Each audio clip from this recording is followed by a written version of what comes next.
everyone, and welcome back to Robinhood Coins. This is TJ, and this is our comment video for tonight's $half hunt live stream, 6 p.m. Central Standard Time. For tonight's hunt, we have 2 boxes of the Yellow Loomis rolls and 1 box of the NF String & Sons. We're going to be searching for silver, proofs, errors, varieties, NIFC, anything to add to our collection. If we find a bunch of silver, we'll give some of it away during the stream. But even if we don't find silver, we have a bunch of giveaways planned for tonight. We have 2 ways to win. First off, comment on this video. That gets you entered into the 2 end of stream giveaways. One is a 1963 Benji in really nice shape.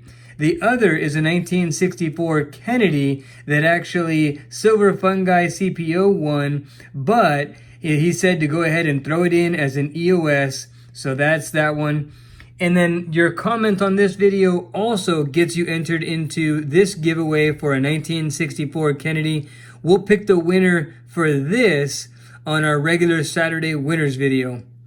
Then be active in the chat for these 2 giveaways. First off is a pair of 1967 Kennedys that we found on Sunday's $half hunt video. And then on the right there is another 1964, again, found on Sunday's video. That one has some toning, a little bit of character to it. So, as it's easy to enter, just comment on this video and be live active in the chat. 5 chances to win. So the whole family and I hope to see you there in the stream, and hopefully we find a bunch of silver to give away. It's been a lot of fun the past couple of live streams, chatting with everybody, getting to know everybody. So we will see you at 6 p.m. Central Standard Time.